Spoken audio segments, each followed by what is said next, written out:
Yeah. So usually we come through when they're presented to us. So. And he's been writing a lot of stuff. He writes all the time. Yeah, but it's like, I mean, you guys are like the Lennon McCartney of the 80s, as far as we're concerned. Thank you. Just a Thank you so personal much. thing. But, I mean, do you ever get to write songs on the road? I mean, is that hard, or do you have to take time off to do it? Occasionally, I mean, for Kick, for instance, we wrote a couple on the road. Chicago, we wrote one. Exactly. Mystify, and also when Hurricane Gilbert stops blowing. Yeah, it's pretty good, isn't it? Yeah, really. But no, it's also when the time is a thing you do need to write. I mean, you know, you see movies of writers sitting there with typewriters, you know, trying to get a book together. There's a funny Chevy Chase movie, I think it's funny, called Funny Farm, where he buys a farm, you know, and sits there for hours typing. In actual fact, he's more interested in the little sparrow that's sitting outside the window than he is with what he's doing when he's writing. That's the whole thing with writing. You just have to relax. Yeah. And actually, it's very difficult to write on the road, but yeah, when you change hotel rooms every night. And it would be hard sort of settling down. Drum machine. Guitar goes out of tune, no roadie in your room to... Different typewriter every day. Do you get any inspiration on the road? I suppose you must get some. We've got to get it from somewhere. Yeah. So are you looking forward to sort of getting a bit of time off to sit down writing?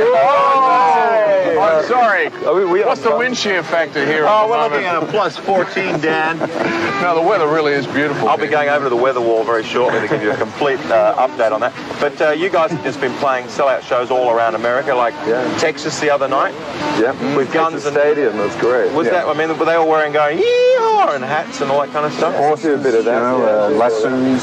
But the weather's great. It's Guns N' Roses, Iggy Pop. Yeah. Jim, Mr. Pop. Ziggy Marley. Ziggy Marley, who's been on tour with us the whole time.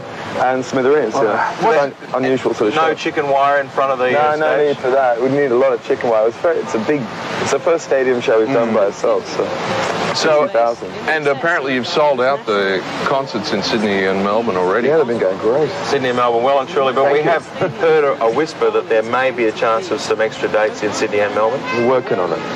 That'll be great. And you're going to be doing like Western Australia, Perth, Adelaide, the whole place? Yeah. Well, there was some rumours also that Ziggy would be supporting you in Australia. I think, at the moment, I think he's... Excuse me. He's trying to... Damn bag. I think Jar Jar's just got coffee. Have you met Jar Jar while you've been here at the hotel? No, she looked at us. Yeah. She knows she loves you. Hello, darling. And Julio's here too, by the way, for all the guys I've loved before. But you were talking about... I think Ziggy really wants to get back to Jamaica as soon as possible because of what happened with the hurricane. They've got a real dilemma going on there, so he's sort of picking up all the bits back at home. You know? So you've been a long time over here. I mean, is it a relief getting to this stage of the tour? I don't know. I think we were talking about the other night and saying that we don't feel that tired considering we've had a good year, so you feel like you're doing something constructive all the time, not just plodding around the back of a bus. You know? Yeah, I mean, there's a lot of groups that spend a lot of time like we have, as Martha says, in buses, plodding around different countries other than Australia when they're Australians, and it's, you know, now we're in the limelight, you feel it's worth it. Yeah. You see, but that's right. You know. Do you think... Sorry. Okay, well, it's just... Go ahead. Oh, really? Go ahead. Go ahead. I was just going to say, after winning all those great awards, and congratulations to Richard Lowenstein and everything, do you think you'll be able to afford him for the next clip? Yeah, no, I think he uses all the money we give him and makes other film clips for other bands. A lot of stock footage or extra stuff left over. Yeah, no, Richard's he's trying to make a movie at the moment. That's his main thing. Yeah. Well, just getting back onto that thing while you're on the road, I mean, you both look very healthy and very well. Do you look after yourselves on the road? Sorry about that, Andrew. We try to. We do. I like living. How about you? Oh, well, I don't know. This is living here at the Kahala. Well, listen, we're going to go into a clip. This is by a guy called Rochefort, and it's a song called Cuddly Toy. So stick around. We've got plenty more show coming on Saturday Morning Live. Here's a Cuddly Toy. This is for all the guys in INXS. For you. And, Cuddly Toy. I'm on a diet. Here's Saturday Morning Live, and our beautiful guests in the beautiful studio complex area. Just put the banana down. INXS. Well, Andrew Farris and Michael Hutchence. Well, that's close enough. I mean, Guys, the nucleus. The nucleus, the songwriting nucleus. That's right. What can we expect from you guys next year? I mean, you got a busy year lined up next year, or what? Holidays, I hear. Yeah, you're right. You got the word. Well, we're not going to tour for a while. Yeah. We're going to take. They've been 11 years touring. You know, we're just going to see what it's like to not tour for a while. Gee, we're going to make an album. Yeah. Everybody's got things to do. And it's going to do a solo album. I'm going to have a shot at maybe another movie. And, are you going to be working with Jenny Morris? Yeah, we're going to do something together again. And what studio will be using? we're not sure right now. So we'll let Rhinoceros, I hear, is a fine studio. Yeah, it's a good studio. Very nice studio. It's a lovely studio. What about studio. I don't know whether we'll work there. No, it's very busy. Yeah. Noise Works are in there at the moment, and I think Jimmy Barnes is upstairs in the big room. Great. But anyway, enough of that plug. Yeah. Michael, with acting, you're really serious about the acting? I mean, No. because I love it. I just got the bug, you know. but it's going to be movies. It's not going to be a soapy, I mean, or anything. No, nothing like that. I think Tim might do a soapy. Yeah. He'd be good for that. No, seriously, he'd like to do that. But, The next Rick Springs film. right. Flux goes to Hawaii. Right. Yeah. But I just like to do sort of more eclectic movies, you know, obviously from Dogs in Space and things like that, you know.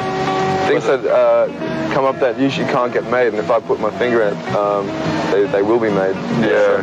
What can we expect, like a Vietnam movie or something like that? Or No, there's a movie called Crash that I'm pretty sure I might be doing. Yeah. It's not about the Wall Street. It's a techno porn movie. have you all Right, thank you very much. I'm sorry. Oh, is that? Excuse me, I just. So have you all been sort of sitting around working out what you're going to be doing with your time off, and has it been something you've been looking I forward guess we to? all are now. You know. Well, I plan to spend at least 9 months unpacking my suitcase. And once I finish that hard task, I'll actually set about enjoying myself. What about the unpacking takes a long It time. does. Yeah. You've got to unfold everything That's that you right. folded That's up right. in Hawaii. You develop a system after a while too. But I was about to ask you about duty-free shopping. I suppose you've been doing quite a bit.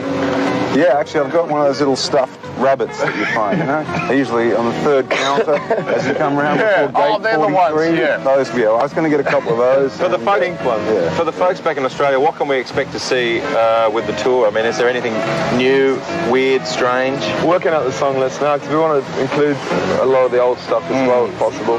But whatever works. I mean, the show it's pretty strong at the moment. We're very happy with what we've been doing. And the word is that it'll be a different, in the support as opposed to Ziggy Marley, it'll be a different Australian band every night. Yeah, we're just looking out for different bands. Oh, well, if you've got a band, you've got a tape, you'd like to Send the tape. Send them Michael. a zillion tapes. Dan, why don't you... Guys, right now, we got a band that I believe influenced you guys pretty heavily, Little Feat. Yeah. Great rhythm section. Yeah, and this is their brand newing. Dedicated to the memory of the late Lowell George. Yeah, it's pretty good, isn't it? Yeah, really. But no, it's also when the time is a thing you do need to write. I mean, you know, you see movies of writers sitting there with typewriters, you know, trying to get a book. The darlings of MTV. Both Michael and Andrew are wary of the hype and